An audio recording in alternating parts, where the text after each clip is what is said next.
Alors, bonsoir à toutes et à tous. Là, je fais un petit sound check. Est-ce qu'on m'entend bien? Comme un petit délai. Est-ce qu'on m'entend bien? J'attends un petit peu. On m'entend bien.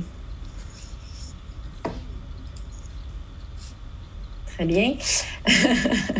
Alors, ben voilà, mon nom, on commence ce soir. Mon nom est Anastasia et je serai votre animatrice de la soirée.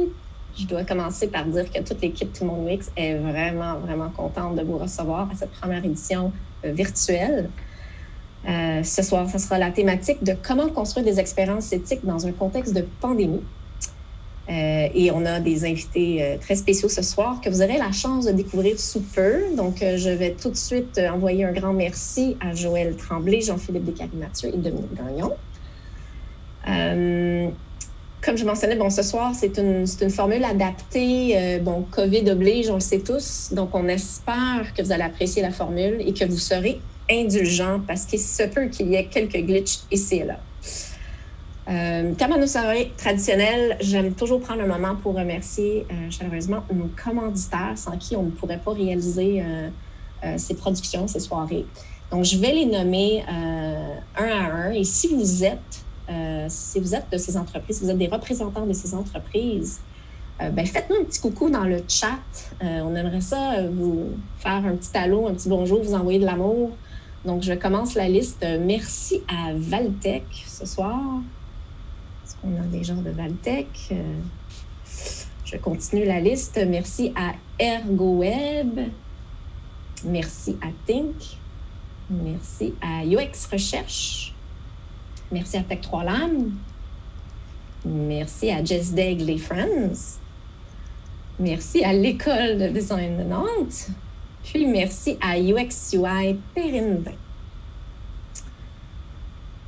Alors là, maintenant, je vous explique un peu la configuration de cette soirée. On va avoir deux parties. En première partie, on va avoir notre table ronde avec nos invités.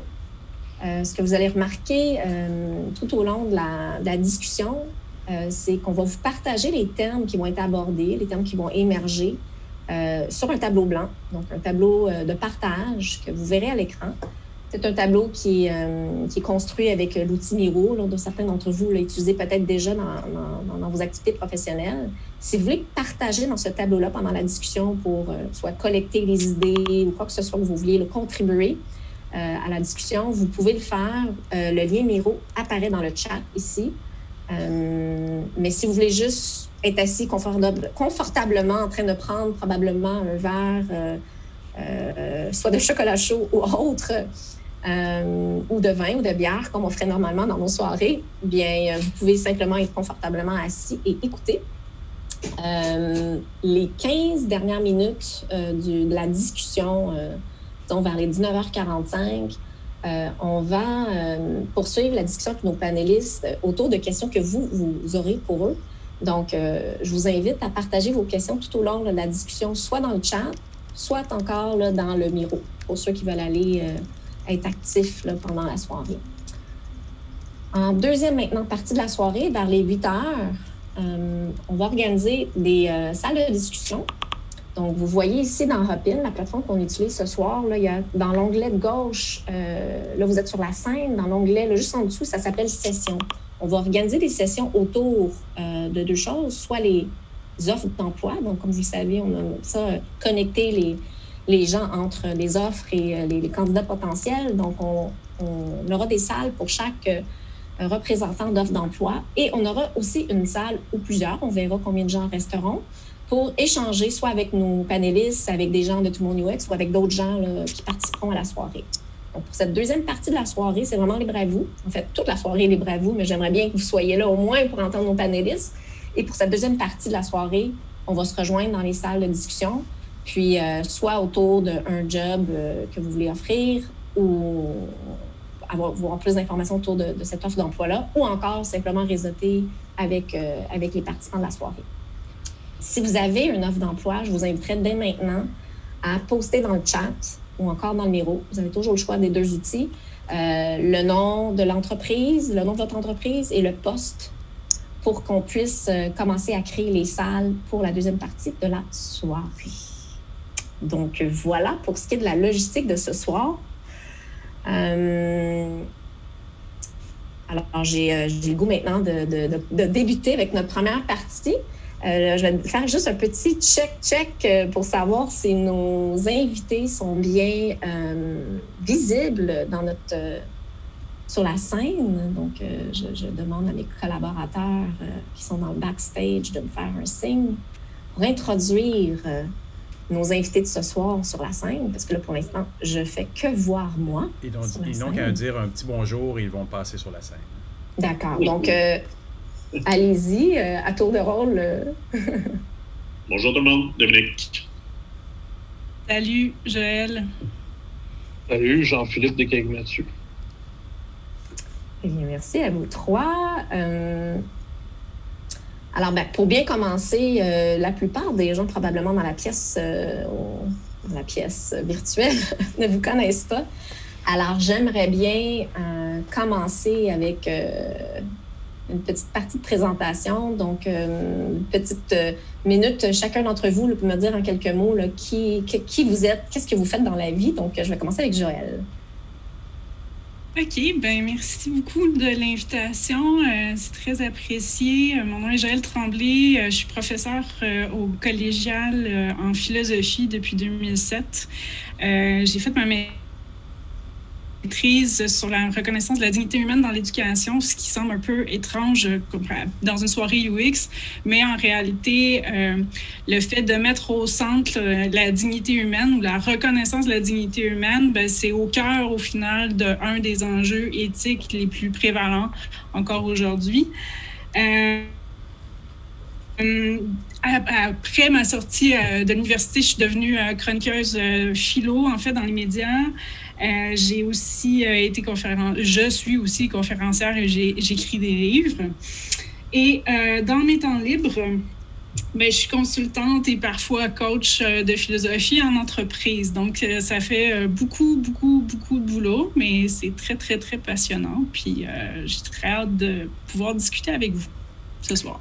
Merci, Joël, d'être là. Je sais qu'on a eu déjà des échanges ensemble et on est assez privilégiés, je dirais, de t'avoir parmi nous et tu vas nous faire réfléchir, je le sais. Je vais y aller avec Dominique. Alors, bonjour, Dominique. Je suis principalement cofondateur et CEO chez Connect & Go. Donc, on est le leader au monde dans les bracelets intelligents dans le monde du divertissement, ce qui n'existe plus en ce moment. Le divertissement est rendu en ligne, malheureusement, mais avant la pandémie, en ce moment, je devrais être à Tokyo pour les Jeux olympiques, mais tout le monde UX en virtuel. C'est un petit peu le même niveau. Fait que je suis fondateur de la compagnie depuis 8 ans. Sinon, je suis aussi prof d'entrepreneurship à l'ETS, entrepreneur en résidence au Santec et ainsi qu'à Zoo, qui est l'incubateur de Guy Laliberté, sur lequel je suis aussi sur le conseil d'administration. Donc, je suis impliqué dans à peu près 5 à 6 autres entreprises, soit comme investisseur ou comme partenaire. Et bienvenue, merci d'être parmi nous, Dominique. On est flattés que tu nous compares aux Jeux de Tokyo. Alors, et puis on est bien content, là, parmi toutes tes activités, que tu as réussi à faire un peu de temps pour être parmi nous ce soir. Et Jean-Philippe maintenant. Bonjour, Jean-Philippe Descaries-Mathieu.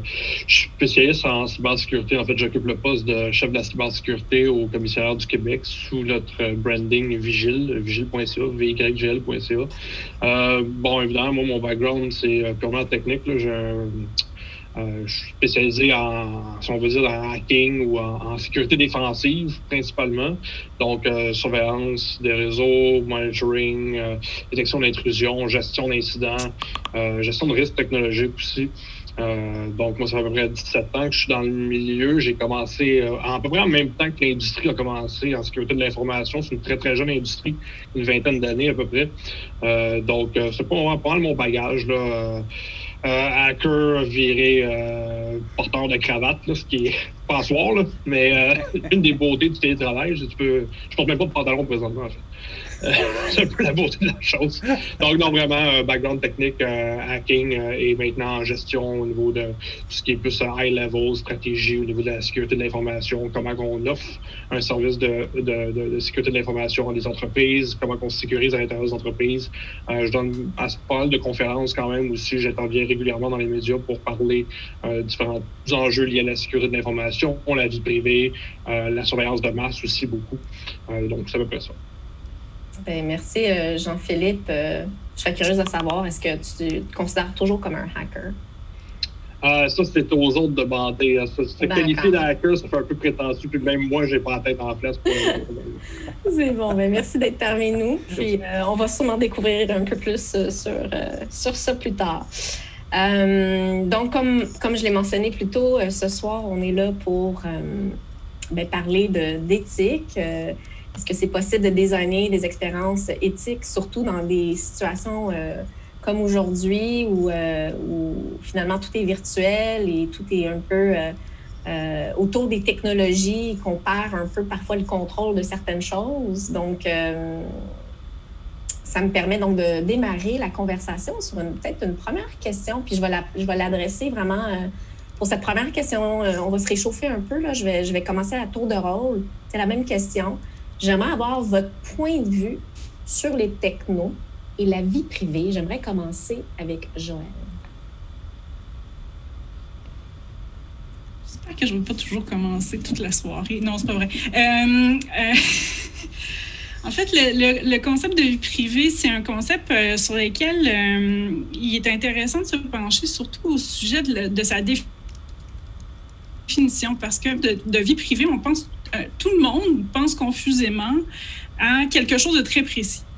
Donc, on pense précisément, je sais pas moi, à son adresse civique, à tout ce qui est qui correspond à notre identité, donc que ce soit notre numéro de passeport, notre numéro d'assurance sociale pour parler du Canada, mais tout ce qui va tourner autour de l'identité, le numéro bancaire, etc., etc.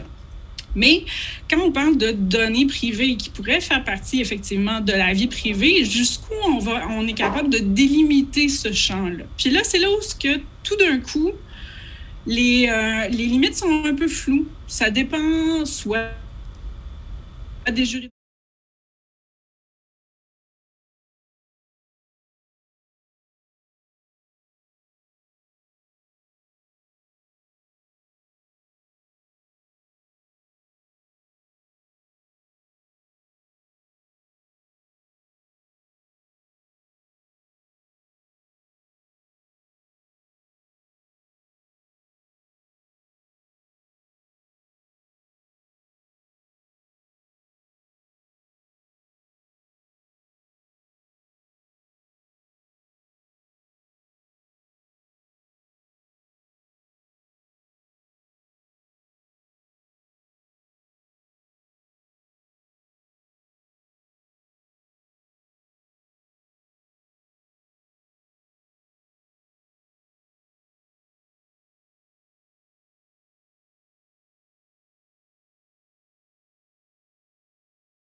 Vous en avez. Donc, tu sais, on peut improviser ce soir, hein? Ou pas. Ou pas, tout à fait. Ou pas. JF, quand tu parles, on t'entend-tu? C'est moi. Moi, j'entends tout le monde. C'est moi, je parle. Ben oui, c'est Ouais. ça. Hein? Moi, j'entends tout le monde aussi. On entend. Parfait, Ah, c'est parti. bon, ben on entend. Merveilleux. On enchaîne. Bon, alors, ouf, hey, j'ai eu chaud, là, on a eu chaud. Hey, on est content que vous êtes encore là. Nous, on est encore là. Fait qu'on va continuer la discussion. Alors, ben merci, Joël. Tu nous as un peu expliqué. Je vais juste résumer, là, parce que je ne sais pas à quel moment ça s'est coupé, mais le défi entre la vie privée, la définition, on ne s'entend pas sur la définition de la vie privée. Puis ça fait que c'est un challenge pour nous, j'imagine, pour avancer s'il n'y a pas une définition commune. Oui, tout à fait. D'accord. Donc, toujours la question est votre point de vue sur les technos et la vie privée. Je vais passer la parole à Dominique. Bonne question. Techno et vie privée. Je pense que la vie privée, la réalité, nous, on travaille évidemment dans le divertissement. On active à peu près 10 millions de bracelets, donc 10 millions de profils clients par année. Ce qu'on se rend compte, c'est que les gens s'en foutent un peu de la vie privée. T'sais, la réalité, là, c'est que je pense que comme communauté UX, communauté marketeur, on aime ça parler de vie privée, mais dès le moment qu'on demande aux gens de consentir à un peu n'importe quoi, la réalité, nous, de ce qu'on voit, c'est qu'il y a vraiment peu de gens qui vont bloquer. Je pense on le voit vraiment dans les grands festivals, là, c'est souvent on demande énormément d'informations, tout ça, puis les gens sont très, très à l'aise de le partager, Facebook Connect, whatever. Je pense qu'on aime beaucoup entre nous, beaucoup parler de vie privée, mais je pense que ça revient à un concept un petit peu plus large de dire, OK, à quel point les gens sont prêts à consentir puis à échanger ça contre un privilège, contre un accès. Je me rappelle à C2 Montréal, on avait mis des puces d'ultra haute fréquence sur les badges. Puis en fait, c'était marqué « Souriez, vous êtes traqué ». Puis le concept de vie privée, c'était vous avez le droit de dire non, mais il faut vous portez pas le badge. Puis si vous portez pas le badge, vous pouvez pas rentrer. Grosso modo, c'est si vous étiez à C2, vous consentiez sans vous en rendre compte à être traqué et à partager l'entièreté des endroits où vous étiez. J'ai vu personne vraiment dire non, il n'est pas question, je veux une badge non QC. Donc, la réalité, c'est que je pense que c'est un sujet évidemment pertinent, mais dans lequel je me questionne sur est-ce que la masse des gens s'en fout pas un peu. Évidemment, en techno, moi, je suis surtout du côté business. On se fait demander de plus en plus de data, de plus en plus d'analyse, de plus en plus d'aller chercher de la donnée. Fait que c'est sûr que c'est un objectif de voir comment on peut faire pour que les gens y consentent. J'ai quasiment le goût. Je suis sûre que Joël aurait le goût de réagir à ça. Mais ça va maturer effectivement dans la conversation. Parce que j'imagine, Dominique, évidemment, ça doit dépendre du contexte dans lequel puis le type de données auquel on consentit, auquel on consent de partager. Ça doit très varier. Ce que je comprends dans ce que tu fais, toi, avec ton entreprise, avec tes activités, vous êtes beaucoup dans l'événementiel. C'est quoi? C'est des données qui sont souvent anonymisées, j'imagine? Ou... Je te dirais souvent anonymisées, mais pas non plus. Puis évidemment, on est dans le paiement, ce qui veut dire que je traque l'entièreté de ce que les gens consomment, donc ce qu'ils mangent, ce qu'ils boivent. Ils ont-tu une famille? J'ai l'adresse postale, j'ai idéalement des informations de transactions, de carte de crédit. Puis évidemment, on fait des corrélations avec ça. Par exemple, on est capable dans un festival de dire quel genre de musique a le plus d'influence sur les ventes d'alcool. On est capable de savoir que tel type de consommateur a mangé tel produit puis d'y envoyer un rabais sur ce produit-là pour lui faire acheter un billet. C'est le genre de truc que notre technologie va permettre de faire. Mais on est allé aussi dans des événements. On a travaillé, qu'on parle de vie privée. On a déjà fait un mandat en Arabie Saoudite où on faisait vraiment de la traçabilité des personnes pour être capable de savoir qui parle à qui. Fait que ça va d'un niveau basique à un niveau beaucoup plus poussé. Ce qui fait qu'on a plein de hackers qui essayent de nous attaquer, évidemment. Parce qu'on a de la donnée. Je ne me rappelle plus du nombre de cyberattaques qu'on reçoit par semaine, mais c'était assez épatant. Là, parce qu'évidemment, on a énormément de data. OK, on va y revenir à la question justement du traçage. Donc, je vais poser maintenant la question de ton point de vue sur les technos et la vie privée à Jean-Philippe. C'est un peu, jadis, et pendant longtemps, a été un cheval de bataille, en fait, plus jeune dans les groupes de hacking. C'était pas mal, on s'inspirait pas mal des groupes comme le Cult of Dead Cow ou Attrition pour vraiment faire de la vie privée puis de la lutte contre la surveillance comme cheval de bataille. On accélère en 2020, ça a passé dans la moulinette pas mal. Ce droit fondamental-là à la vie privée. Parce qu'on oublie, c'est un droit fondamental aussi. Moi, je suis plus ou moins d'accord avec le fait que les gens s'en foutent de la vie privée. Je pense qu'ils ne sont pas habilités à prendre une décision consciente sur est-ce que, oui, je veux donner ces informations-là, puis non, je ne veux pas donner ces informations-là. On n'a rien fait vraiment pour les habiletés vraiment à prendre une décision claire, éclaircie là-dessus. Mais pourquoi je dis ça? C'est parce que, oui, les gens ont tendance pour la convenience, aller rapidement, dire j'accepte, les applications ne lisent pas, on le sait, on le réalise. Mais dans des événements marquants comme les révélations de la Dino en 2013, les fuites de données chez Desjardins, ce genre d'événements-là, même le scandale de Cambridge Analytica, on le voit que les gens sont outrés par ce genre de trucs-là. Il y a une ligne quand elle est franchie que les gens n'acceptent plus. C'est avant d'arriver à cette ligne-là le problème, selon moi. C'est qu'il n'y a pas de conscientisation appropriée qui est faite sur... C'est pas sexy de toute façon parler de grosses données, puis comment expliquer aux gens...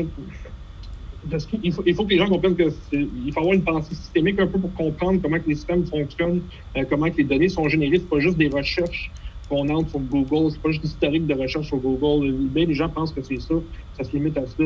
C'est toutes les données que nous, on génère en tant que consommateurs, dans le guillemets. Tout ce volet-là, le volet systémique du cumul du harvesting d'informations, c'est là où le bas blesse, selon moi. Puis on le voit, j'ai des expériences sociales très intéressantes, notamment, j'ai oublié le nom, mais un channel YouTube qui est très bon il y a quelques années, il faisait une expérience d'enquêter une caméra dans la face des gens sans rien dire. La réaction était violente presque immédiatement. Les gens n'aiment pas ça être filmé quand c'est ostentatoire. Quand c'est sous couvert, ça passe comme dans du beurre. Donc, il y a comme un clivage quelque part qu'il faudrait résoudre, selon moi, là, qui est facile à dire qu'à faire, là, mais je pense pas complètement que les gens sont prêts à sacrifier leur vie privée qu'on a, parce qu'il y a encore des scandales. Le jour où il n'y aura plus de scandales, c'est qu'on aura passé par-dessus ce droit inaliénable-là, une catastrophe qu'on mettra sur la pile de catastrophes depuis cette année. Là. Mais non, je pense qu'il y a un travail d'éducation populaire à faire encore de la part des États, mais là, le problème, c'est que ça rentre ça va face à face avec un modèle d'affaires dominant qui est l'exploitation des données personnelles depuis quelques années déjà. Donc, ça, c'est un enjeu. C'est super intéressant. Effectivement, tu parles donc de lignes franchies. Tant si longtemps qu'il n'arrive à rien, on est comme un peu peut-être insouciant. C'est quelque chose aussi qui est un peu... c'est pas visible, hein? C'est en quelque part... Très abstrait. C'est très abstrait. Ça aide pas du tout. Effectivement, c'est jusqu'à temps que ça devienne quelque chose qui est perceptible, donc bien entendu ou médiatisé, là, comme on a entendu parler là, des scandales que tu as mentionnés. C'est certain que là, ça dérange. Puis là, c'est peut-être là qu'on se dit, OK, il faut peut-être s'y attarder, mais c'est complexe. C'est facile à dire, mais complexe à régler. Bon, je ne sais pas si Joël, avant que je passe à autre chose, je pense que c'est ça, tu vois, je sentais, tu aurais peut-être quelque chose d'ajouter là-dessus. Là. Hein? En fait, je voudrais juste rebondir ce que Jean-Philippe vient de dire. Au final, avant qu'il se passe une catastrophe, je pense que l'humanité en général, mais peut-être pas les Européens en tant que tels, mais l'humanité en général a oublié c'était quoi être suivi et traqué en temps de guerre. Parce que ça, tout était sous écoute, on pouvait se faire dénoncer par son voisin, etc., etc. Là, présentement, dans la technologie qu'on a, qui s'est infiltrée partout, dans le creux de nos mains, finalement, c'est encore plus intrusif, puis on a accepté ça. Donc, qu'est-ce qui va nous faire sortir de cet esclavage-là du regard des autres, finalement? Parce qu'on est constamment regardé. Là. On est constamment observé, entendu, écouté. Donc, qu'est-ce qui va nous sortir de ça? Puis, bon, je pourrais vous parler de ma session à distance là-dessus, mais on y reviendra peut-être ou peut-être pas. Pendant que tu parlais, forcément, je ne sais pas si vous aviez écouté, j'imagine, le documentaire là, sur Snowden, puis c'est, je ne sais pas, pioché ou pas de la tête, là, mais c'est un peu déstabilisant. Donc, justement, le fait que on est constamment suivi, traqué. Enfin bref, je ne sais pas si vous aviez quelque chose à ajouter sur ce documentaire-là. Quelqu'un qui veut, peut-être Jean-Philippe, toi qui... Oui, ben en fait, ça, c'était la nouvelle la moins surprenante. La révélation de la dysmorphie, pour mon cas, personnellement, du moins, moi, ça fait à peu près une vingtaine d'années que je suis tout ce qui est système de surveillance et de captation de masse. En fait, je me souviens, mon premier white paper en 2002 ou 2003, c'était sur le système de captation échelon sur le niveau des télécommunications. Donc, bien avant XKeyscore, tel que révélé, et compagnie, là, tel que révélé dans le documentaire Citizen Force sur justement les révélations de Snowden. C'est à un niveau, par contre, de captation qui est dérangeant. Parce que là, il y a aussi le fait qu'il faut comprendre que les révélations de Snowden ciblaient spécifiquement un programme de surveillance du gouvernement américain sur ses propres citoyens. L'enjeu était, oui, c'est un enjeu global, mais c'est un enjeu spécifiquement américain parce que l'ancien de la National Security Agency, chef de la National Security Agency, je pense que c'est James Clapper, il a carrément menti au Congrès quand il disait que la NSA ne faisait pas de récolte sur les citoyens américains au niveau des données. C'est complètement faux. Puis de toute façon, quand il avait dit ça initialement, je pense dans le milieu, tout le monde s'est parti à rire en même temps. C'est complètement ridicule. On sait que la NSA espionne systématiquement. Ils ont des niveaux de captation qui sont très, très poussés. Ils ont des groupes à l'intérieur de la NSA, ce qu'ils font, c'est carrément, ils interceptent des commandes, par exemple, de dispositifs réseau comme des routeurs, ils plantent des mouchoirs à l'intérieur, puis ils retapent la boîte, puis ils rechippent. C'est à un niveau très, très élevé. Là, donc, je pense que ça a été un choc pour bien du monde d'apprendre ça, mais n'importe qui a suivi, qui a lu, admettons, Body of Secrets de James Bamford ou d'autres livres qui, pré-révélation de Snowden, parlaient des agences de renseignement, vous voyez qu'il y avait un enjeu. Ça touche le plus grand enjeu de l'oversight que les agences de renseignement, qu'on a sur les agences de renseignement. Au Canada, on a des agences de renseignement aussi, comme le Centre de la sécurité des télécommunications, le CST, puis le Service de renseignement canadien de sécurité, la CRS. Quel oversight qu'on a, il est limité. Puis, au-delà de ça, il y a un autre enjeu, c'est on a la captation gouvernementale, mais on a la captation corporative aussi. On parle souvent des GAFAM, à quel point ils récoltent énormément d'informations, mais le scandale de Cambridge Analytica nous a montré vraiment que c'est pas obligé d'être une Fortune 500 ou du moins d'une très, très grande entreprise pour exploiter massivement beaucoup d'informations. Puis Cambridge Analytica, c'est une petite entreprise. Hein? Donc, il y a multiples niveaux d'enjeux à ce niveau-là qui ont découlé rapidement dans les dernières années, puis ça fait un full circle à ce que je disais d'entrée de jeu. Là. C'est beaucoup d'informations accumulées et à comprendre pour le grand public en général, puis l'éducation populaire est un enjeu. Parce qu'on ne peut pas adéquatement se pencher sur la question, on ne comprend pas l'ensemble des enjeux puis les problèmes globaux qui en découlent. Oui, c'est très intéressant. Puis effectivement, c'est complexe. Plus qu'on se renseigne, plus qu'on voit qu'il y a différents tenants et aboutissants, puis des niveaux, comme tu mentionnes, Jean-Philippe. Ça m'amène à vous poser la question. Bon, vous savez, il y a eu différentes mesures qui ont été implantées dans différents pays. Donc, je vais parler de la situation actuelle dans laquelle tout le monde vit, qui est la pandémie actuelle, et pour limiter un peu les dégâts, si on veut.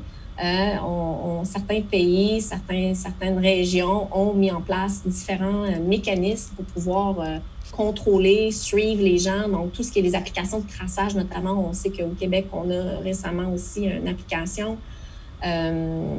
J'aimerais avoir votre point de vue là-dessus. Est-ce que c'est possible? Puis là, vous n'êtes pas obligé de... Je vous laisse libre de répondre. Vous n'êtes pas obligé de répondre par rapport à ce qui est implanté ici. Je sais qu'il y a plusieurs sujets délicats ce soir, mais vous pouvez prendre l'exemple d'ici ou ailleurs. Vous pensez quoi, des applications de traçage? Est-ce que c'est possible de concevoir quelque chose qui est éthique? C'est quoi éthique, encore une fois? Là? Ça revient à une autre question de probablement que ma perception de l'éthique est différente de celle de Jean-Philippe et de Joël, tout dépendant de où on est, de qu'est-ce qu'on fait puis de nos responsabilités. Nous, on a contribué au développement du bracelet Radius, qui est un bracelet qui est commercialisé par Vidéotron, qui permet de faire de la distanciation sociale et de la traçabilité en entreprise. pour nous, c'est éthique. Vidéotron le présente évidemment comme ça aussi parce que l'entièreté est anonymisée. Donc, on est vraiment dans un système, uniquement dans une entreprise qui ne traque jamais à l'extérieur et qui ne peut pas, donc qui n'a pas les capacités non plus, mais vise à savoir que si une personne dans une usine a attrapé le COVID, l'avantage, c'est toujours avantage contre inconvénient, c'est l'avantage de savoir que tout le monde qui ont approché à moins de 2 mètres permet d'empêcher de fermer l'usine, puis évidemment de faire de la prévention. Donc, ça répond définitivement à un certain besoin. Est-ce que c'est éthique? Je pense qu'on l'amène au maximum de l'éthique, mais quand on dit traçabilité, ben, il y a effectivement l'aspect de la traçabilité. Donc, c'est sûr et certain que le bracelet qui est connecté sur le BLE va permettre de détecter d'autres bracelets. Et on pourrait, en fait, vouloir en exploiter plus de données si on le voudrait. Nous, on l'a amené vraiment. Tu peux pas dire l'employé, il est-tu à la toilette trop longtemps, etc. On a permis d'enlever toutes ces fonctionnalités-là. Donc, vraiment uniquement basé sur dès le moment que quelqu'un a le COVID. Là, tu peux uniquement avoir accès à qui il a croisé, mais tu ne peux pas avoir accès à il les a croisés où, il les a croisés pendant combien de temps. Donc, je pense qu'on arrive proche, pour moi, d'une solution qui est effectivement très, très proche de l'éthique. Mais évidemment, Vidéotron font des pubs sur Facebook, on voit que ça soulève évidemment des débats quand même, parce que ça reste que l'entreprise impose à ses employés de mettre un bracelet. Donc, est-ce que c'est éthique d'imposer à ses employés de mettre un bracelet? Moi, comme chef d'entreprise, je peux le comprendre, mais je pourrais me mettre dans la peau d'un employé puis de le voir différemment, probablement. Est-ce que vous aimeriez peut-être répondre à Dominique ou du moins partager votre point de vue sur les applications de traçage? Moi, en fait, la première question qui me vient en tête, c'est genre, je ne suis pas nécessairement contre les applications de traçage. Foncièrement, c'est correct, ça se défend, surtout dans le contexte actuel. À quel point c'est vraiment efficace? Moi, c'est ma question, en fait. C'est toujours ma question. C'est parce que j'ai vu beaucoup d'articles, j'ai vu beaucoup de tech sheets, puis etc. sur les applications de traçage. Puis il y en a en masse d'applications de traçage. Il y en a qui utilisent la triangulation Wi-Fi, d'autres qui utilisent le GPS, d'autres qui utilisent le Bluetooth Low Energy, d'autres c'est le Bluetooth. Il y en a dans certains États américains, il y en a plus qu'une même. C'est le bordel, on s'entend. J'en ai vu plein, mais j'ai pas vu beaucoup de rapports ou d'études montrant que c'était véritablement efficace. Et tant mieux si j'ai tort, mais j'en ai juste pas vu énormément. Moi, j'ai des forts doutes. Ce que moi, je redoute, c'est qu'on tombe dans le théâtre de la sécurité. C'est pour ça le prime example de ça, c'est vraiment les capteurs de température à l'entrée des magasins. Ça, c'est de la bullshit de A à Z. Mais par contre, ça donne l'occasion à une entreprise de dire on fait quelque chose. Voici ce qu'on fait, même si c'est pas efficace. Voici ce qu'on fait. Vous savez, les serrures sur les portes de maison, là, moi, je suis capable de crocheter ça dans 30 secondes. Il y a des concours artisanaux au Hackfest, c'est le concours de lockpicking, ça se fait comme ça. C'est un théâtre de la sécurité. C'est facilement battable, si on veut. Ça veut pas dire que c'est pas pertinent non plus. Ça veut pas dire qu'il faut pas l'avoir. Si tu réduis le risque, tu gères, tu l'élimines pas. On s'entend. Sauf que c'est un peu le même principe, là, dans le fond, de tout ce qui est technologie de traçage. J'ai un doute là-dessus. Moi, je serais prêt à être convaincu si c'est vraiment efficace. Je l'ai juste pas vu encore. Écoute, tu nous enlèves un certain sentiment de sécurité, mais c'est effectivement... mon Dieu, c'est pas pour rien que je bois, hein? OK. Mais dans les choses que tu mentionnais, puis ça reprenait ton point de tantôt, comme il y a différentes technologies, tu sais, ça rend la chose encore plus compliquée parce que, tu sais, selon la technologie que tu utilises pour faire le traçage, j'imagine, d'un État à l'autre, si on parle des États-Unis ou d'une province à l'autre, s'il n'y a pas de standardisation, après, ça doit devenir encore même difficile de s'y retrouver. En tant que même... Ça, c'est une conséquence de l'échec de leadership aux États-Unis. Les États-Unis, c'est un bon exemple. Du Dakota du Nord au Dakota du Sud, c'est pas les mêmes applications de tracing qui sont pas compatibles l'une avec l'autre. Tu traverses la frontière entre les deux États, c'est caduque un peu le reporting de ces applications-là. Donc, tu sais, moi, j'ai toujours un peu peur du techno-solutionnisme, où genre, vite, on déploie quelque chose de technologique, ça va régler le problème, ou ça va donner l'impression que le problème est réglé, ou que ça va donner l'impression qu'on fait quelque chose. Tu sais, le leadership, c'est bien plus important. Il y a des pays, des États qui n'utilisent pas d'application de traçage, puis qui font du décompte à la main, puis qui sont efficaces aussi. Donc, c'est vraiment l'orientation, le déploiement de la stratégie contre ça, puis le leadership, ça va toujours battre une solution un peu par avant, si on veut, là-dessus. Ben là, j'ai le goût d'entendre Joël là-dessus. Là. Je peux, avant de passer à d'autres choses. Là. Hein? Ben, en fait, il y a beaucoup de choses qui ont été dites, puis vraiment super intéressantes, mais au cœur justement, de l'efficacité de la chose, c'est que si on se ramène ici au Québec, le gros problème de la gestion de la pandémie actuellement, c'est le temps entre le moment où on passe un test puis le moment où on reçoit le résultat du test. Puis ça, si on met ça dans une application de traçage, ça démultiplie en fait les problématiques parce que là, si admettons toute la population au complet du Québec était sur ces applications de traçage-là, bien, ça voudrait dire que tous les contacts potentiels devraient aller se faire tester. Fait qu'il arriverait vraiment avec une affluence beaucoup trop grande au niveau des tests. Ça, c'est un premier problème. Ça, c'est des problèmes qui ont été adressés de toute façon en commission parlementaire. Mais au cœur de ces applications de traçage, peu importe dans n'importe quel pays ou dans n'importe quelle culture, en fait, c'est vraiment, pour reprendre l'expression de Jean-Philippe, c'est le théâtre de la sécurité. C'est que ça nous laisse un leurre de sécurité. On dit, j'ai l'application, elle va m'avertir de toute façon si j'ai été en contact avec une personne qui va, elle aussi, le dire si elle est à charge virale ou pas. Mais ça, encore là, c'est un lien de confiance. Donc, ce que ça laisse démontrer, c'est la grande faille de ces applications de traçage-là. Le seul pourquoi ça a été développé, c'est pour protéger, en fait, nos libertés individuelles et non pas nos libertés collectives. Et ça, la liberté collective, finalement, la solidarité, c'est au cœur de toutes les pandémies dans l'histoire de l'humanité. Sans solidarité, il n'est pas possible de passer au travers. Puis, on est bien mieux dans ce cas-là de continuer nos gestes barrières, de rester chez nous, de continuer à boire. Il y a certaines personnes qui boivent, présentement. Ou sinon, à travailler puis à se morfondre un peu. Mais voilà, c'est tout. C'est tout simplement ça. Donc, tout ce qui est accessoire, si les données sont anonymisées ou pas, si la technologie suit ou pas, ou quoi que ce soit, c'est vraiment de la poudre aux yeux. C'est vraiment à l'encontre de tout ce que l'histoire peut nous dire sur comment on est capable de s'en sortir d'une pandémie. Écoute, on a vraiment des sujets de fond ce soir pour une première édition virtuelle de Tout le monde UX.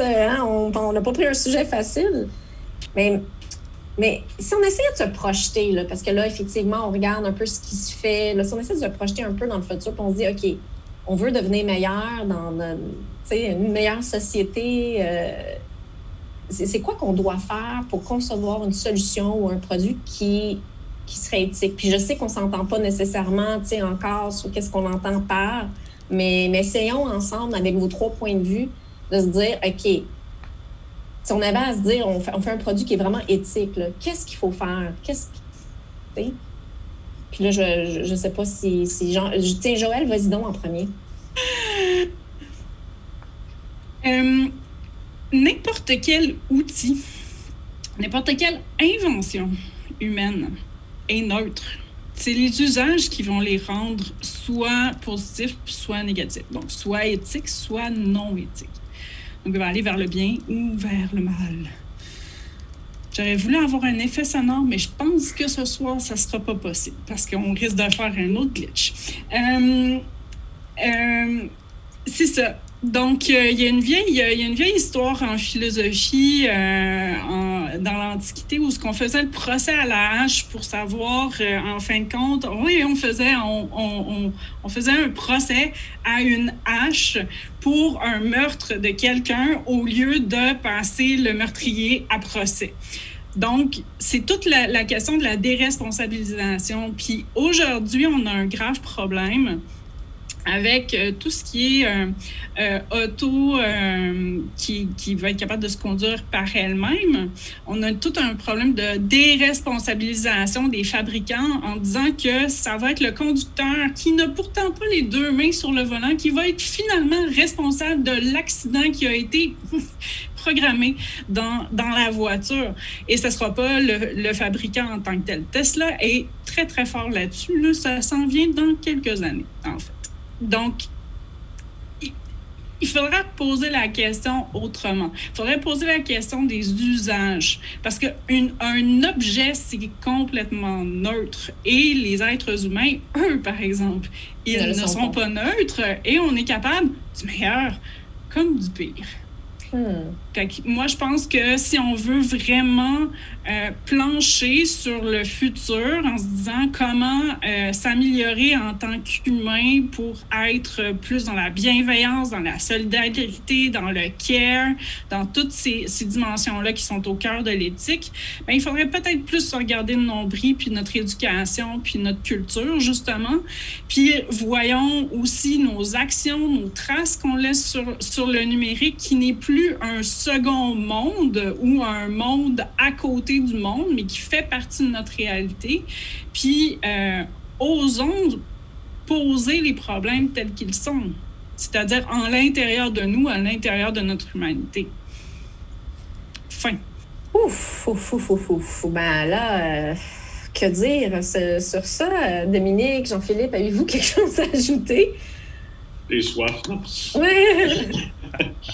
Je dirais, moi, d'un point de vue plus techno, je pense que c'est la notion de transparence qui est extrêmement importante. Puis Jean-Philippe le dit un peu, c'est sûr et certain que c'est là le gros problème, là, qu'il y a peu de transparence. Puis on est très content là, que les gens cochent rapidement puis qu'ils oublient un petit peu à quoi ils consentent ce qu'ils font. Je pense qu'on doit augmenter drastiquement la notion de transparence. La notion aussi d'échange à l'intérieur de ça, parce que ça reste un trade souvent de dire tu me donnes tes données, je te donnerai un bonbon en échange. Souvent, on ne sait même pas c'est quoi le bonbon avant de donner nos données, fait que c'est un petit peu inconscient. Mais je dirais que pour moi, c'est principalement la notion de transparence. Okay. Donc, on doit être plus transparent. On doit rendre le partage des données plus transparent, effectivement, aussi. Fait que, je pense que d'arrêter que ce soit les petits caractères en bas, de pouvoir le mettre directement, de dire je consens, un petit peu quasiment je stemme mon doigt, puis je dis ouais, j'ai vraiment tout lu ça, je le consens. Je pense que ça va déjà, si on est transparent, pour moi, ça reste. Je suis peut-être d'une philosophie de dire que l'humain est autonome, puis qu'il a le droit de donner ses données s'il veut, puis qu'on n'a pas à juger sa façon de penser. Quelqu'un qui fait Facebook Connect, des gens qui disent hey, tu devrais jamais faire ça. Ben, si la personne, ça y apporte quelque chose, puis qui est content. Je vois pas tant la gigantesque problématique. Là. Je suis peut-être moins dans l'aspect justement philosophique, un peu plus pragmatique de la chose, de dire que pour moi, ce qui est chiant, c'est si on prend mes données, puis je n'étais pas vraiment au courant qu'on les prenait, ou je n'étais pas vraiment au courant de pourquoi on les prenait, ou de qu'est-ce qu'on allait me donner en échange qu'on les prenait. Puis je dirais que pour moi, le mot éthique rime beaucoup avec transparence. En pleine pandémie, je pense même comme gestionnaire, faire preuve de transparence pour moi, entre autres dans des décisions de business, parce que c'était un peu éthique aussi. T'sais. Moi, j'ai dit à la moitié de mes employés, je les ai classifiés en A et B, sur qui allait perdre leur job en premier si ça continuait, avant même qu'ils perdent leur job, juste pour qu'ils sachent que ça se pouvait que ça s'en vienne. Mais encore une fois, c'était de la transparence. C'est-à-dire, on ne va pas vous faire semblant qu'on n'a pas fait une liste, on en a fait une. Fait que pour moi, tout touche principalement la transparence, autant en données qu'en gestion. Jean-Philippe, aimerais-tu ajouter quelque chose? Je suis d'accord avec ça d'un point de vue général. D'un point de vue plus spécifique, Google est très transparent dans son fonctionnement puis les données qu'il collecte. Et ça ne rend pas leur modèle d'affaires moins problématique, en tout cas, du moins selon moi. Pas que je suis contre nécessairement, c'est juste que là, il y a un enjeu relié à ça qui n'est pas maîtrisé. Je trouve que ce que Dominique a dit, qui est très important, c'est la notion de, en fait, il ne l'a pas dit comme ça, mais c'est la notion de consentement éclairé. consentement éclairé. Et ça, on l'a vu dans certains projets de loi qui ont été déposés récemment, respectivement le projet de loi C11 puis le projet de loi 64 à la Chambre des communes de l'Assemblée nationale. C'est un des éléments clés, notamment de ces projets de loi-là, c'est que quand c'est des projets, c'est des refontes si on veut, des lois sur les données numériques et personnelles, c'est vraiment, c'est dire, les gens qui on collecte leur information doivent être en mesure de savoir facilement c'est quoi l'information qu'on collecte sur eux.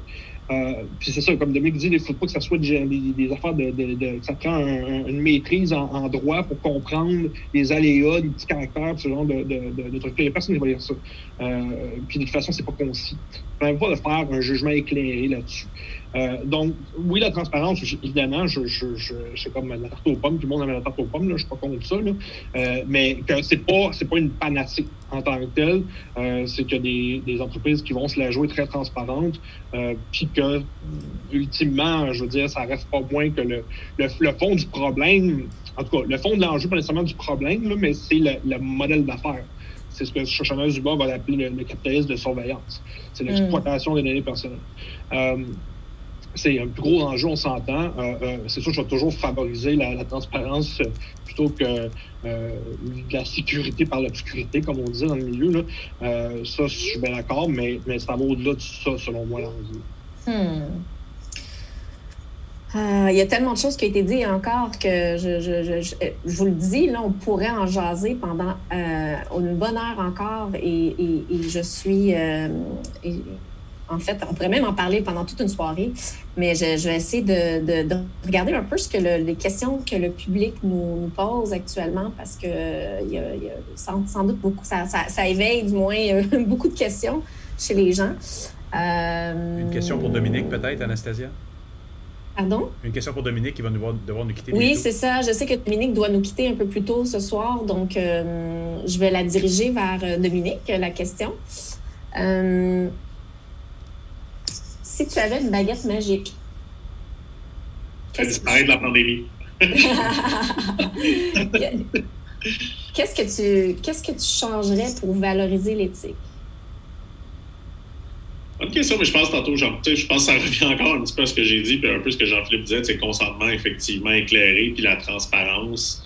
Je pense que c'est une notion qui arrive vraiment lentement, puis dans l'éthique en général, là, je regarde, moi, dans la pandémie, sincèrement, comme CEO d'entreprise, le mot transparence, c'est le mot qui m'a le plus aidé, puis c'est ma directrice culture et talent qui me sortait de ma zone de confort en me disant qu'il faut être transparent, puis dire aux gens qu'il y a de fortes chances qu'il n'y ait plus de job dans 3 mois, puis de ne pas penser qu'ils vont partir à cause de ça, d'être transparent avec nos clients aussi, parce qu'on est en train de déployer des grosses solutions chez des clients, puis de dire, vous savez, il y avait des risques qu'on disparaisse comme entreprise avant de réussir à nous sécuriser dans ces moments-là. Puis dans la donnée, je pense qu'encore une fois, pour moi, je suis d'accord avec Jean-Philippe, là, pour moi, transparence vient justement avec le consentement éclairé. Fait que de dire, OK, on prend les gens, c'est plate à dire, mais peut-être qu'il faut les infantiliser un peu, puis vraiment être très, très clair, rendre ça très, très simple, de dire, voici, grosso modo, qu'est-ce qu'on va faire d'un point de vue éthique. Fait que, moi, réellement, l'éthique, là, c'est durant la pandémie, je pense que ça a toujours rimé avec la transparence. Transparence, évidemment, vient avec honnêteté d'une certaine façon. Mais je reste de base un capitaliste. Je suis très, très à l'aise avec certains modèles d'affaires. Peut-être que Jean-Philippe va être moins à l'aise. Moi, encore, l'important, c'est la transparence. J'ai toujours dit, si les gens acceptent de s'abonner au programme Osheaga Play qu'on fait puis de nous donner un paquet de données parce que ça leur permet d'avoir des accès VIP et des expériences, si c'était clair dès le départ, je suis complètement à l'aise avec la façon qu'on fait ça de notre côté. Fait que je dirais que de ce côté-là, c'est un peu comme ça que je le vois. Puis est-ce que, puis j'imagine que ça revient souvent, là, parce qu'il y a beaucoup de types de compagnies qui vous contactent, mais tu sais, transparence, c'est aussi, ça évoque aussi le côté de l'éducation. J'imagine que c'est quelque chose, vous avez beaucoup à faire de votre côté. Effectivement, l'éducation est super importante. C'est un défi définitivement aussi, justement, il y a des débats éthiques de dire est-ce que j'accepte de faire des choses pour des clients en sachant qu'eux ne seront pas transparents. Parce que la réalité, nous, on travaille à travers le monde. Fait qu'on a travaillé, pour moi, Ben Belsalman, le gentil prince héritier qui a coupé quelques têtes en Arabie Saoudite. Avant qu'il fasse ça, ça a été notre client sur un mandat pour le sommet économique de l'Arabie Saoudite. Ça a été un long débat éthique à l'interne de dire on y va ou on y va pas. C'est l'équipe qui a voté pour dire c'est une expérience sociologique, on va y aller. Puis justement, on veut voir ça se passe comment là-bas. Fait qu'il y avait une notion de curiosité, mais on a refusé de faire certaines choses qui auraient dû être là. Fait qu'il y a ce débat éthique-là. Il y a toujours le débat, évidemment, entre l'argent et l'éthique qui reste un défi. De se dire, OK, on dit toujours les gens, on voit un peu ce qui s'est passé avec Element AI. On dit toujours, on oublie un peu des fois nos valeurs en fonction du chèque qu'on recevra. Nous, on essaye de le garder. On reste quand même une entreprise, mais c'est sûr et certain qu'il faut éduquer nos clients, il faut être transparent, surtout sur la notion du paiement. On a énormément de clients qui disent l'argent qui reste sur les bracelets, on va rendre ça compliqué le remboursement. Parce que moins de gens vont se faire rembourser. Nous autres, dès qu'ils font ça, on dit regarde, on n'est pas le joueur pour vous, parce qu'en bout de ligne, les gens savent que c'est nous derrière, puis ils vont penser que c'est nous qui rendent ça compliqué de se faire rembourser. Fait qu'il y a des notions où des fois, j'ai sûrement perdu sincèrement quelques centaines de milliers de dollars, si c'est pas en millions, de refuser de faire des choses qui commercialement faisaient du sens, mais qui éthiquement ne tenaient pas la route. Donc ça, c'est quelque chose dans dans vos pratiques, c'est de savoir, de sélectionner le client, puis une fois le client aussi que vous sélectionnez par rapport à ce qu'il demande, les usages, parce que tu disais tantôt, Joël, c'est pas tant le produit, mais c'est qu'est-ce qu'on en fait qui détermine si c'est bien ou c'est pas bien, tu sais. De savoir sa ligne. Je pense que c'est de savoir la ligne qu'on est prêt ou pas à franchir comme organisation. Puis après, on est jugé par notre staff. Moi, c'est aussi c'est quelque chose qui nous pousse. Je dirais que dans le temps, les employés, ils s'en foutaient un peu ou ils s'en foutaient pas, mais je dirais qu'on a un peu changé de rapport de force. Là, aujourd'hui, je dirais qu'on est chanceux d'avoir des employés. Pratiquement, dans la pandémie, c'est un peu différent. Je me rappelle, il y a quelques mois, je me faisais passer en entrevue. Là. Je disais, je passe plus personne en entrevue. C'est eux autres qui me passent en entrevue pour savoir s'ils veulent venir chez nous. Je sais que si on fait aujourd'hui des moves qui sont peut-être intelligents au niveau business, mais pas au niveau justement éthique, au niveau transparence, au niveau de données, on va perdre du staff. C'est sûr et certain que ça va avoir un impact. Fait que je pense que ce sentiment-là aussi d'être jugé par les gens qui travaillent avec nous, ça nous pousse à une plus grande, comme gestionnaire, évidemment, une plus grande transparence, pas une plus grande éthique. Parce qu'on sent vraiment que ça n'a pas juste un impact d'un point de vue financier, c'est un impact d'un point de vue ressources humaines, d'un point de vue image publique. Fait que ça devient, je pense, de plus en plus important là, aujourd'hui comme organisation de faire preuve de transparence et d'éthique. Je vais te poser une dernière question, Dominique, puis après, je sais que tu dois y aller, puis je pourrais continuer un peu encore avec Joël et Jean-Philippe. Puisqu'on sait que tout le monde UX, ça s'adresse à une grande communauté, différents types de profils, dont notamment des designers UX. Je me demandais, donc, vous avez des designers UX au sein de votre entreprise. Oui. Peux-tu me parler un peu de leur démarche? Sont-ils impliqués là-dedans? Est-ce que c'est des gens qui sont comme... sont des activistes de l'éthique? Peux-tu juste nous glisser un peu? Y a-t-il une méthodologie? Qu'est-ce que vous faites? Je pense pas que c'est les plus grands activistes, sincèrement. Je pense qu'on est dans une culture événementielle puis un peu punk chez nous. Fait que je dirais qu'il y en a certains qui sont vraiment des plus gros activistes. Là. J'ai un chargé de projet, Rémi, qui n'a jamais voulu signer un contrat de travail, qui ne met pas son vrai nom dans son qui est vraiment plus extrême, justement, dans la vie privée. Puis dans tout ce côté-là, on ne peut pas le prendre en photo. C'est comme tu ne me prends pas en photo. Fait que lui, c'est un anarchiste de base et il déteste justement, dès le moment qu'on est proche de franchir la ligne, on sait qu'on va brimer ses valeurs et que ça ne fonctionnera pas. Fait que je dirais que chez nous, il n'y a rien. En fait, l'éthique n'est pas détenue par le UX, c'est pas détenu par la gestion de projet, pas détenu par le design. En fait, il n'y a rien qui est vraiment détenu par un poste chez nous. C'est ce qu'on a essayé d'avoir comme culture organisationnelle, de dire, la technicienne comptable participe à des brainstorms sur le produit. L'équipe de UX vont participer à des brainstorms qui n'ont pas en tout de lien avec le UX. Fait qu'on n'a pas mis, je dirais, ce côté-là dans le UX. Je pense que c'est à tous les niveaux de l'organisation qu'il y a une conscientisation. Je ne suis pas capable de dire ce mot-là, je suis dyslexique. Vous êtes capable de le faire. En plus, quand tu n'es pas capable, tu veux continuer. Là, fait que je vais me mettre à délier. C'est pour ça qu'il faut que je parte. Mais grosso modo, je pense que tout le monde est conscient de ça. Conscientisation, c'est ça que tu voulais nous dire, je pense. Exactement. Ça, qu'il y a un mot, ça a l'air encore plus long que ça. Ça a tellement l'air facile quand tu le dis que ça fait un peu chier. On en parle beaucoup. Je dirais beaucoup, encore une fois, je pense que c'est même pas beaucoup, c'est de plus en plus. Parce que la réalité, je ne cachais pas, il y a 8 ans, sincèrement, l'éthique, là, c'était loin dans nos têtes. Puis plus on évolue, on le voit vraiment, je pense, les 3 à 5 dernières années, on sent qu'il y a eu un changement générationnel, un changement même dans la façon de gérer nos équipes, dans la cybersécurité, justement. Il y a 5 ans, je ramassais autant de données, mais sincèrement, on n'avait pas de cybersécurité vraiment très, très faible. Je pense qu'il y a une évolution aujourd'hui. Je pense que ça va. Évidemment, les scandales sont une bonne chose, sans le dire comme ça, mais ils nous poussent justement à avoir peur. Et plus on a peur, plus on essaye de se protéger. Fait que je pense que ça a un impact positif là, sur le court terme.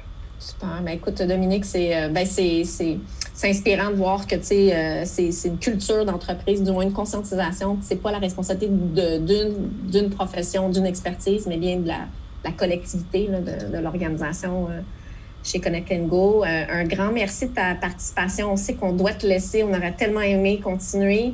Je dirais, pour les gens qui sont encore là dans la salle à nous écouter, on va mettre à disponibilité. On a fait une entrevue justement one-on-one ensemble. Donc, on va pouvoir continuer à t'entendre sur le propos à travers la vidéo qu'on va rendre disponible. Donc, merci Dominique, puis au plaisir de se parler bientôt. Alors, nous, on continue. Jean-Philippe et Joël, si vous êtes bien d'accord, encore quelques minutes avec quelques questions. Puis après, on va pouvoir passer à la deuxième partie qui sera d'ouvrir les salles de discussion. J'ai le goût, je ne sais pas si vous aviez la même question, là, la fameuse baguette magique pour valoriser l'éthique. Qu'est-ce que vous feriez là, si vous pouviez là, d'un coup changer quelque chose? Moi, je pense que je vais prêcher pour ma paroisse, puis je vais parler d'éducation. Je pense que c'est là où c'est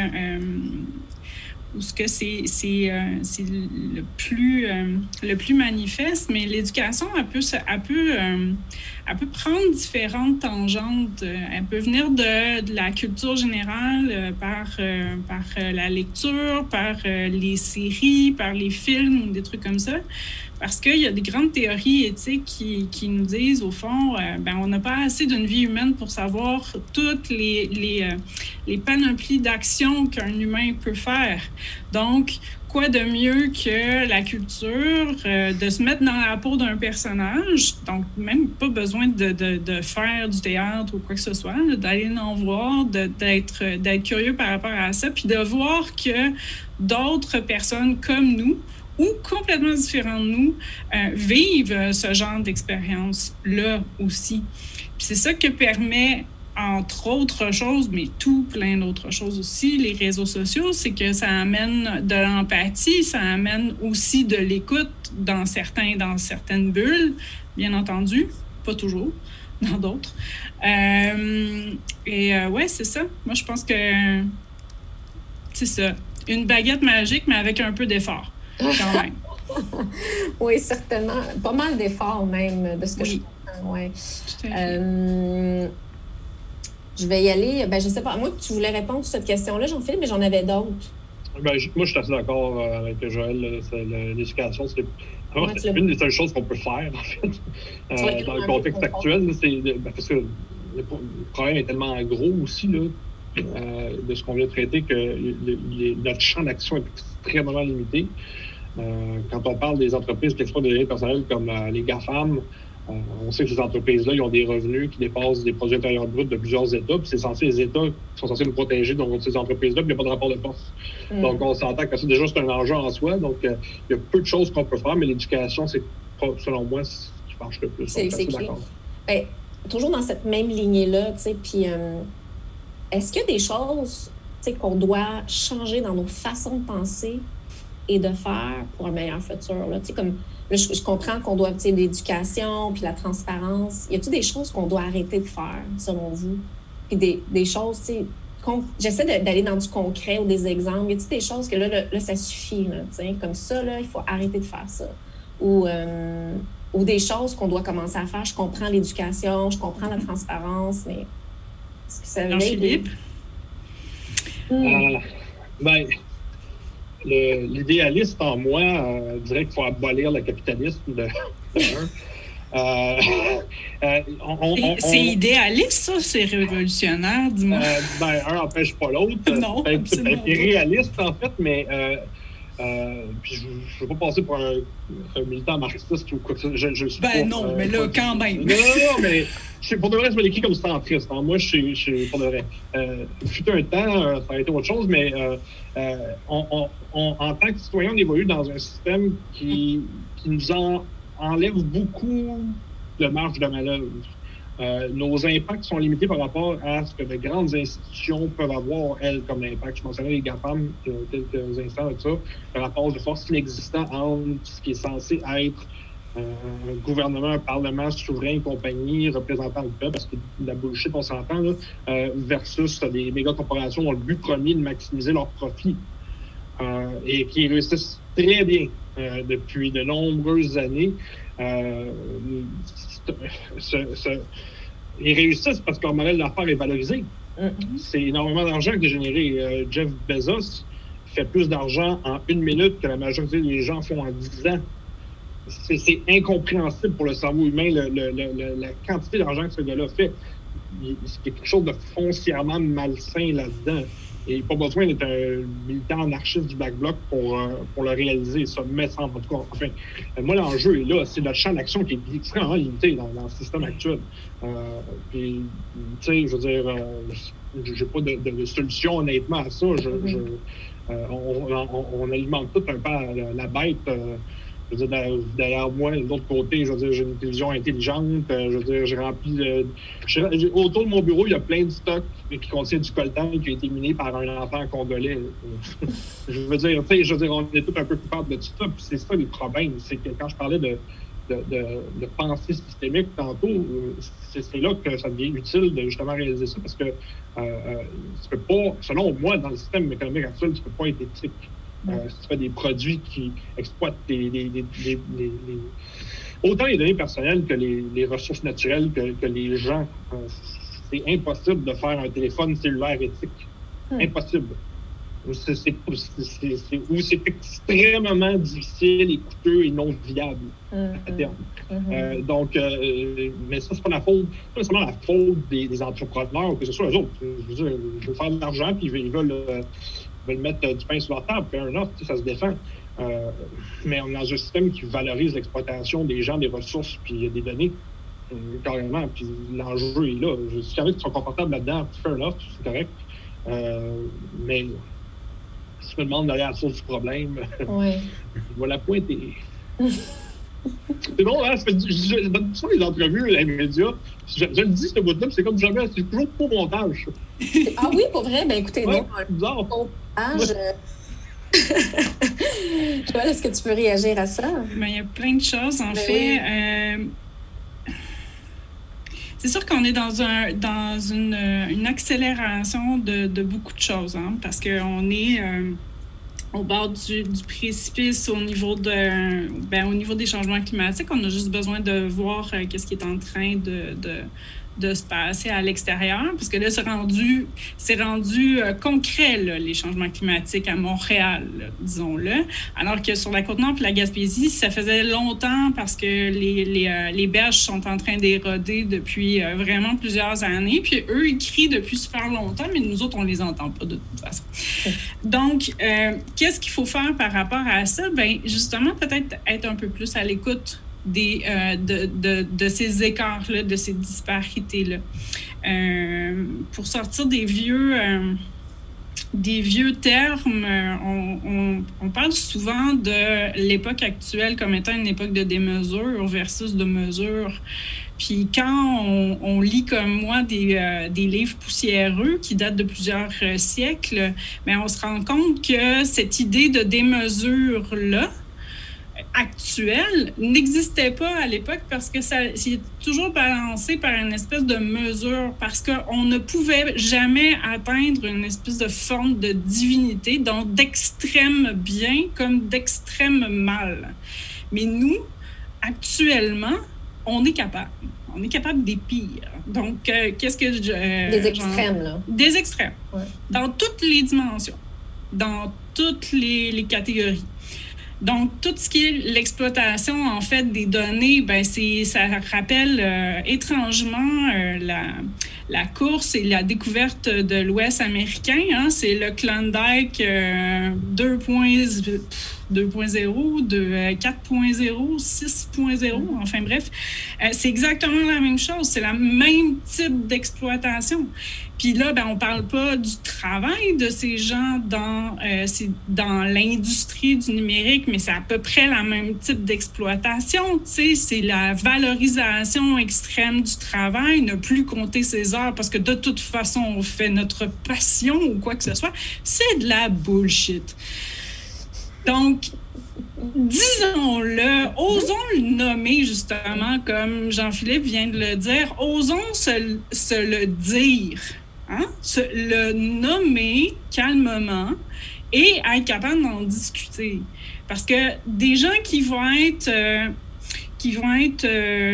imbus de leur portefeuille, qui vont vouloir toujours s'enrichir sur le dos des autres, ben ça, c'est humain. Fait que ça va toujours revenir génération après génération.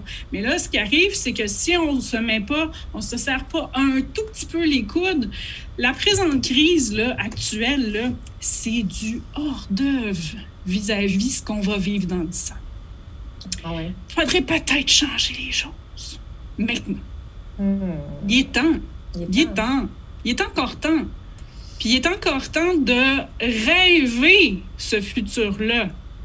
Il est plus que temps, en fait, de le rêver. Puis de le rêver dans d'autres dimensions que celles nourries par des séries, en fait, sur Netflix, complètement tous dystopiques, parce que remettant toujours au centre cette dimension de l'hypersécurité, mais au nom de quoi? Mais on a peur de quoi, finalement?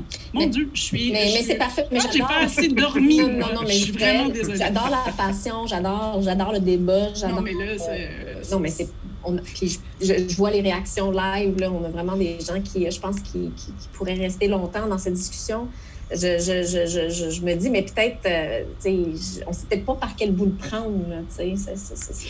Bien, uniquement et simplement ouvrir la porte puis dire bonjour à son voisin, puis apprendre à le connaître. Ça commence par là. Puis si la pandémie nous a montré quelque chose ici, en tout cas à Montréal, c'est que tout d'un coup, le voisinage avait un visage. Et avait une réalité. Alors, je vais terminer avec une dernière question, ou une question en deux temps. Y a-t-il vraiment une dernière question? C'est dur, hein, vous le voyez, hein, c'est dur pour moi de même limiter à une question, puis c'est pour ça que je dis en 2 temps, fait que je triche déjà. Une question que notre auditoire a le goût que je vous pose, qui est autour de quelle action est-ce que vous recommanderez pour éveiller la prise de conscience? T'sais? Je pense qu'il y a beaucoup de gens qui sont... On a entendu parler, qui sont plus au courant, posent plus de questions. Je sais que le récent film, justement, là, ça c'est une autre question qu'on avait peut-être... qui a été voté, là, que les gens voulaient que je vous pose, là, mais c'est pour ça que je dis c'est en 2 temps. Le fameux documentaire de Netflix, The Social Dilemma, donc le dilemme des réseaux sociaux. J'imagine que vous l'avez écouté, hein, Jean-Philippe, Joël, vous l'avez... et comme bien des gens, et pour certains, c'était rien de nouveau. Pour d'autres, ça a contribué à leur réveil de conscience par rapport à la chose. Parce que, comme on parlait, Jean-Philippe, aussi tantôt, c'est comme pas perceptible, tant si longtemps que il n'arrive pas quelque chose, la limite là, qui est franchie. J'ai le goût de vous entendre sur OK, qu'est-ce qu'on doit faire pour éveiller l'esprit? Est-ce que ce genre de documentaire-là en fait partie? Est-ce qu'il y a d'autres choses à faire? Je m'étais dit en 2013, avec les relations avec Pauline, comme ça y est, là c'est vrai, c'est le point de bascule, aux armes citoyens, puis bon, il n'y a rien à dire. Par contre, c'est les changements, parce qu'on parle de changement de mœurs, ici, il y a besoin d'un changement d'approche à notre environnement, la manière qu'on voit l'environnement. Joël mentionnait justement, dans 10 ans, ça va être quoi? On la voit, la super tempête au loin. Là, on a juste les feuilles d'en face qui nous revolent présentement. Je suis assez d'accord avec ça. C'est des événements, c'est une séquence d'événements de ce genre-là qui font que les mœurs changent à terme. on a tendance à chercher souvent le quick fix, que ce soit technologique ou non. Mais dans les faits, les habitudes et les gens changent lentement. Pierre Falardeau avait dit « Les bœufs sont lents, mais la terre est patiente ». Donc, il faut garder ça en tête parce que les changements, ça ne va jamais assez vite à notre goût, mais ça s'effectue à terme quand même. Et puis, peut-être qu'on ne le verra pas de notre vivant. Ou peut-être que oui, je ne sais pas, mais ce n'est pas le genre de truc qui se fait en quelques années. De radicalement changer notre rapport à notre environnement, aux gens, à comment qu'on exploite au sens objectif du terme ressources humaines, capital et autres, données et autres. Ça prend du temps. Il faut juste être patient là-dedans. C'est vraiment un marathon. Là. C'est pas un sprint. Moi, je le vois comme ça. Il faut le prendre. Il faut prendre du thé. Il faut relaxer la petite tisane, faire du bien là, parce que si tu popes tes speeds, là, ça n'aidera pas. Vraiment pas. Mais il faut le commencer le marathon, là, ce que Joël nous dit. Ben, il est déjà commencé, mais à bien des égards, il est déjà commencé. Les réactions suite au scandale qu'on a mis plus tôt, le simple fait que des documentaires comme The Great Hack ou The Social Dilemma, c'est que là, c'est pas à dire, mais il y a un marché, entre guillemets, pour ce genre d'indignation-là. Il y a même un marché qui se développe sur la protection des données personnelles. Puis ça, Tim Cook, le PDG d'Apple, l'a bien compris il y a plusieurs années de ça. En 2016, quand il a dit au FBI, suite aux attentats de Tim Bernardino, « Fuck you, je vous donne pas les clés de déchiffrement, ça mettra en péril la sécurité de tous les utilisateurs d'Apple. » C'était une bonne décision, mais c'était une décision d'affaires calculée. Parce qu'il y avait un marché pour protéger. En 2016, à partir de 2016, il y avait un marché pour protéger les données personnelles. Il n'aurait jamais pris cette décision-là, cette décision d'affaires-là, s'il n'y avait pas eu les révélations de Snowden. Parce qu'il n'aurait pas eu, le terrain fertile n'aurait pas été là. Donc, il reste le PDG d'une entreprise dont le but premier de maximiser ses profits. Un jour, si s'afficher ouvertement nazi devient profitable et on obtient une masse critique là-dessus, les entreprises vont le faire. Parce que leur bottom line, c'est leurs investisseurs et leurs actionnaires. Donc, peut-être que ça va changer à terme, mais il faut juste être patient. Il ne faut pas se garrocher et espérer que demain, ça va être le mythe du grand soir et que tout le monde va avoir un soulèvement puis qu'on va renverser tout ça. Ça change lentement. Ça change lentement. Non, mais sûrement. Peut-être pas assez vite, parce qu'on a là la tempête au loin, on la voit. Ouais. Peut-être, moi c'est ça, je suis moins d'accord avec Joël. Moi, je dirais pas que je suis pessimiste, mais je suis pas pessimiste, je suis réaliste, comme tout le monde dit, là, mais le fait est que moi, je crois qu'il est trop tard par rapport à l'ensemble de méga problèmes auxquels on fait face. Le changement climatique, c'est le plus gros, probablement le plus gros, parce que ça menace nos civilisations. La pandémie actuelle, c'est une conséquence des changements climatiques et des conséquences de notre style de vie, puis comment on manipule la nourriture, les concentrations de population dans les grands centres urbains, la mondialisation, le commerce entre les continents, entre les États, entre les nations. C'est tout un ensemble. On l'a, la super tempête, là, mais ça prend tellement de changements à tellement de niveaux que j'entrevois pas comment c'est possible de faire ça avant qu'on l'ait en pleine gueule pour d'avril. C'est pas de l'eau, c'est du gin. Bois. Écoutez, peut-être un mot de la fin, Joël, si tu veux. J'aimais bien le truc de... Oui, il va falloir... J'ai le poids sur mes épaules de mettre tout en une phrase, c'est ça? Depuis tantôt, je suis entièrement d'accord avec Jean-Philippe. Puis, ça va être des changements qui vont être très lents, qui vont être structurels. Puis une révolution, habituellement, le capitaliste nous le montre très, très bien depuis vraiment super longtemps. Il se nourrit de ces révolutions, puis il se nourrit de ces mouvements-là de contestation. Or, moi, je dirais de rester curieux. La curiosité est quelque chose qui, ma foi, est en train d'être tari même auprès de nos jeunes, parce qu'on leur donne ce qu'ils veulent et non pas ce que l'on peut proposer. Donc, moi, présentement, j'enseigne à des jeunes qui ne savent absolument rien puis qui ne comprennent absolument rien de la politique et ou autre chose, là, parce que eux, leur univers est autour de 3 plateformes puis de 3 jeux vidéo. Là. C'est à peu près ça. Là. Fait que comment être capable de les sortir de là? Ben moi, je dis que c'est l'étincelle de la curiosité puis de l'étonnement. Ça part de là. Mais ça demande beaucoup d'efforts parce que ça demande, ça demande du jus de bras. Mm-hmm. Puis ça demande du jus de bras aussi d'être capable de sortir de sa bulle d'écho aussi, que ce soit sur les réseaux sociaux et tout ça. Mais je pense qu'il faut revenir à ça. Il faut revenir à être capable de faire face à l'adversité, que ce soit au niveau du débat. Donc, d'être devant des gens qui ne sont pas d'accord avec nous, mais d'être capable de débattre de manière civilisée. Parce que présentement, là où il n'y a personne dans les commentateurs que j'ai lus de Social Dilemma ou quoi que ce soit qui a osé nommer la chose, mais on voit sous nos yeux actuellement avec la pandémie une fatigue démocratique immense, là. Qu'est-ce qu'on fait avec ça? Parce que vous ne viendrez pas me faire dire ce soir, malgré mon haut taux de fatigue et de correction, qu'une tyrannie nous ferait tellement du bien.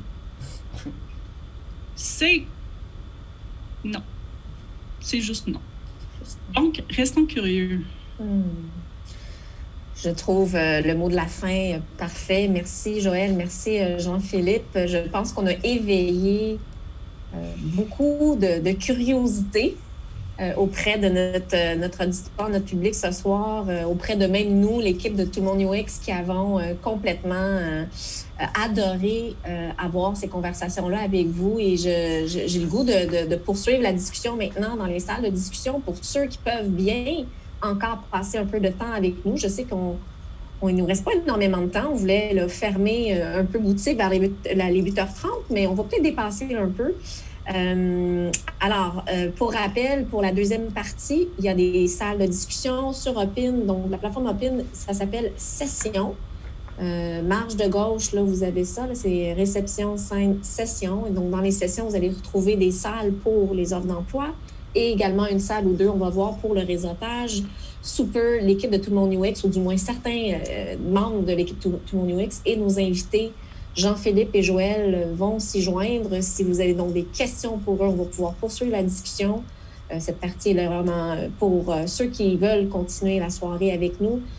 Une chose bien importante, comme je vous l'avais mentionné tantôt pour Dominique, mais c'est aussi le cas pour Jean-Philippe et Joël, nous avons fait des entrevues un à un avec chacun de ces exceptionnels invités. Ils sont vraiment intéressants, ces vidéos-là. Honnêtement, prenez le temps de les écouter. C'est vraiment... En tout cas, si vous êtes curieux, il faut les écouter. On va les rendre disponibles sur notre site et sur nos réseaux sociaux. Peut-être ce soir, mais du moins demain ou plus tard. Ou non, même pas. En tout cas, surveillez les prochains jours. Hein. Il y a beaucoup de logistique pour nous, là, pour regarder une telle première édition. Donc, surveillez nos réseaux sociaux. Si vous ne les trouvez pas, contactez-nous.